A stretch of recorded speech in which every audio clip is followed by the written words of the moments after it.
26 years had passed. The world around me had changed. Colored televisions glowed in living rooms. Glass towers rose against the skyline, and sleek cars glided along the roads. Yet, for all the progress outside, my life remained unplanned and unfinished. Remember me? The girl who once ran from home after her mother discovered she was pregnant. The shame was unbearable. The memory of my mother's disappointed face haunted me. That day, I fled straight to Nee's house. His grandmother was the one who found me, drenched in tears. "What is it, child?" she asked. My lips trembled. "I'm pregnant. Nee is responsible. I cannot go home. My mother will kill me." She sighed. "Then stay here," she said. "At least you will have a roof over your head." Relief washed over me, but the shame clung to my skin like mud. That evening, when Nee returned, his grandmother confronted him. "Nee," she said plainly, "the girl you impregnated is here. From today, she's your responsibility." Nee said nothing, not a word. Living in Nee's family house was a trial. Nee, a school dropout, spent his days roaming the street. He eats his grandmother's food at night. And though we shared a room, we lived like strangers. I too dropped out of school, crushed by shame. His grandmother fed me, comforted me, even encouraged me to start a small trade outside the house. Without her, I would have collapsed. Every Saturday, I went back to my mother's house. She would let me in, but never spoke a word. I begged. I knelt. I pleaded for forgiveness. Tears rolled down her cheeks, but her lips stayed sealed. After months of silence, I stopped going. I chose sanity over rejection. Then my son was born, a boy, small, fragile, yet so full of life. Although I looked miserable, I was happy to have my son.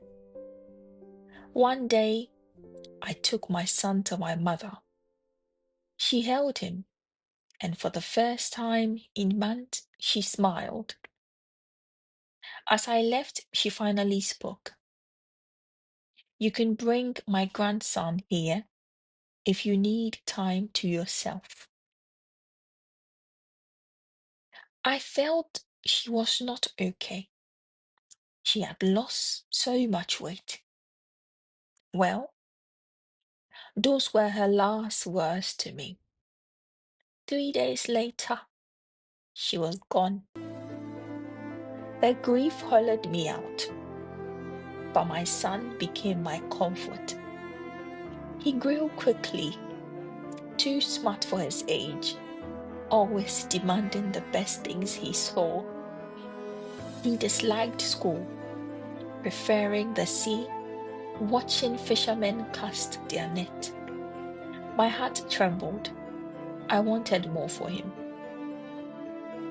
But as the years passed, he began to mirror his father's defiance. At 16, he surrounded himself with reckless boys. "You talk too much," he would snap. "You are old school." And when I begged his father to intervene, he only shrugged. "Let the boy breathe." Then one night, flashing police lights pierced the dark. Sirens wailed through the neighborhood. Hours later, a crowd gathered nearby. Whispers spread. dread pulling me toward the scene. My feet stumbled as I pushed through. There he was, lying in a pool of blood, shot by the police during a robbery. My scream tore from my throat before I even knew it was mine.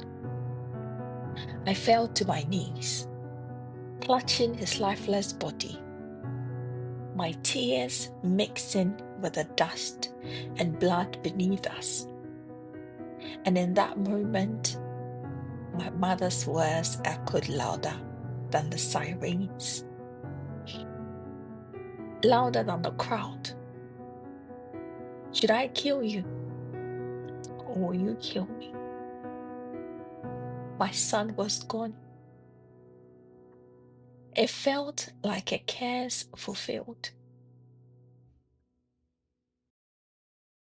I left me after that, retreating to my mother's empty house, alone, with memories and ghosts. I asked myself over and over again, where did I go wrong in life? I had not planned for this life, yet this life had found me all the same.